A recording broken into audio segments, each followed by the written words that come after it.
During the 13th century BC, Egypt was rising from the ashes of the controversial Amarna period, a time that had severely disrupted its political and religious stability. The glory of the 18th dynasty had faded with the death of Pharaoh Horemheb in 1292 BC, who left no heir. To secure continuity, Horemheb appointed his loyal chief vizier, Ramesses, as the next ruler. Ramesses, upon ascending the throne, adopted the name Ramesses I, meaning, established by the strength of Ra. Although his reign was short, less than 2 years, he laid the foundation for a line of succession that would bring Egypt back to its pinnacle. His son, Seti I, continued this resurgence. A competent ruler, Seti reclaimed territories lost under Akhenaten's heretical reign and began a period of revival. Seti also prepared his son, Ramesses II, to take the reins. From the age of 14, Ramesses was made prince regent, given his own royal household, and trained in the art of war. He accompanied his father on military campaigns and was appointed a captain in the Egyptian army. It was during this period that he married Nefertari, his beloved wife whom he poetically called, the one for whom the sun shines. Ramesses was about 24 years old when he inherited the throne in 1279 BC. Already seasoned with military and administrative experience, he quickly made his presence felt on the battlefield and in the grand architecture of Egypt. One of Ramesses' first significant achievements came in the second year of his reign when he dealt with the Shirdan, sea pirates who were terrorizing Egypt's Mediterranean coast. These ruthless seafarers, believed to have originated from Anatolia or the Aegean, had been plundering trade ships and disturbing Egypt's northern provinces. Ramesses devised a brilliant stratagem by using bait ships laden with cargo to lure the pirates. Once the Shirdan approached, the hidden Egyptian fleet ambushed them, overwhelming and capturing the pirates in a single swift action. Rather than executing them, Ramesses displayed political genius by turning them into his personal royal bodyguards, a move that would ensure their loyalty and bolster his personal security. This early victory solidified Ramesses' military credibility and set the tone for the rest of his reign. His ambition, however, extended beyond the sea. His eyes were set on Syria, particularly the strategic city of Kadesh, which had long been a point of contention between Egypt and the Hittite Empire. In 1274 BC, during the 5th year of his reign, Ramesses II marched his army north to engage the Hittite forces led by King Muwatalli II. The goal was to claim Kadesh and expand Egypt's borders deep into Syrian territory, mirroring his father's earlier victories. The confrontation that ensued was the legendary Battle of Kadesh, one of the largest chariot battles ever recorded in human history. With an estimated 6,000 chariots and tens of thousands of soldiers involved, the battle showcased both the prowess and the perils of ancient warfare. Ramesses' army was caught off guard by a clever Hittite ambush, and for a time, the Egyptian forces were on the verge of collapse. According to inscriptions ordered by Ramesses himself, he fought alone on the battlefield after being deserted by his troops. He called upon the god Amun for strength and launched a ferocious counterattack, likening himself to Ra at dawn, with his enemies burning before him. Though modern historians consider these accounts exaggerated and propagandistic, they reflect how Ramesses sought to craft his image as a divine warrior king. While the Battle of Kadesh did not result in the capture of the city, it did lead to a major diplomatic breakthrough. In the aftermath, both empires realized that continuous warfare would be futile. This led to the signing of the Egyptian-Hittite peace treaty, the oldest surviving peace treaty in recorded history. Uniquely, both the Egyptian and Hittite versions of the treaty have survived, showcasing mutual commitments to peace and cooperation. This treaty ushered in nearly a century of peace between the two great powers. Ramesses' diplomatic acumen matched his military flair. After securing the northern frontier, he turned his attention southward and successfully quelled a rebellion in Nubia.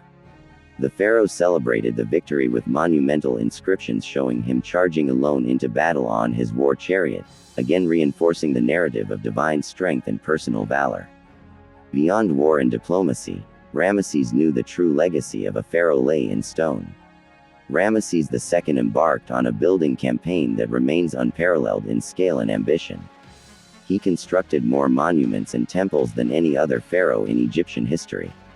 His most iconic project was the construction of the Abu Simbel temples in Nubia, carved directly into a cliff face. The Great Temple, dedicated to the gods and to Ramesses himself, features 4 colossal seated statues of the pharaoh adorning its facade. These statues, each over 60 feet high, wear the double crown of Upper and Lower Egypt. An earthquake centuries later shattered one of the statues, but the remnants still lie at its base, adding to its haunting grandeur. The interior chambers of the temple are equally grand, with inscriptions detailing Ramesses' military exploits and divine blessings. The temple's design was engineered so that twice a year, the sun's rays would penetrate the inner sanctuary and illuminate the seated statues of Ramesses and the gods, an architectural marvel symbolizing cosmic alignment. Next to it stands the small temple of Abu Simbel, dedicated to Queen Nefertari and the goddess Hathor. What makes this monument unique is the equal stature given to Nefertari. She is depicted alongside the pharaoh in equal size, a rare departure from traditional Egyptian art where queens were typically shown smaller.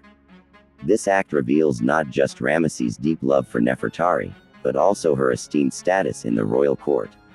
Beyond Abu Simbel, Ramesses commissioned a massive mortuary temple known as the Ramesseum in Thebes, dedicated to preserving his memory as a living god. Although now partially ruined, the Ramesseum once housed gigantic statues, murals, and libraries. He also restored older temples, but with a twist. He often carved his name over the names of earlier kings to claim their monuments as his own. To safeguard against future usurpation, he ordered his inscriptions be deeply carved into stone, making them harder to erase and more resistant to erosion. Ramesses even constructed a brand new capital city in the Nile Delta, naming it Pi Ramesses, meaning, House of Ramesses. With wide avenues, grand temples, and sprawling palaces, the city became a bustling metropolis of over 300,000 people. As his reign progressed, Ramesses celebrated his longevity with a series of said festivals, rituals designed to rejuvenate the pharaoh's divine powers. These festivals were traditionally held after 30 years of rule and then every 3 years thereafter. Ramesses held a record-breaking 14 said festivals, more than any other pharaoh in history. By the time he reached his 60s, he was already seen as semi-divine. Despite his age, he remained active in governance, military oversight, and temple dedications. His personal life, however, was equally vast. He is believed to have fathered over 100 children through his more than 200 wives and concubines. Many of his children predeceased him, but one son, Merneptah, survived into old age and eventually succeeded him.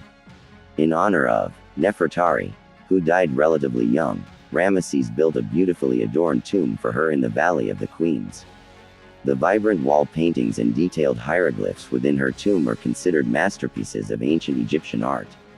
Ramesses II lived to the extraordinary age of 90, a remarkable feat in an era when most people didn't live past their 40s. He ruled Egypt for 66 years, making his reign the second longest in Egyptian history. He witnessed the passing of generations and outlived many of his wives and children. Toward the end of his life, he suffered from a range of ailments including severe arthritis, dental disease, and hardened arteries. In 1213 BC, Ramesses the Great passed away and was entombed in the Valley of the Kings. His body was later discovered in 1881 in a hidden cache of royal mummies and is now displayed in the National Museum of Egyptian Civilization in Cairo. His legacy is carved into stone, remembered through temples, inscriptions, and monumental architecture that still stands thousands of years later. For his unparalleled achievements in diplomacy, warfare, architecture, and statecraft, Ramesses II is immortalized as ancient Egypt's greatest and most enduring pharaoh. His reign not only restored Egypt's imperial glory but also defined an age of monumental ambition and divine kingship that the world still marvels at today.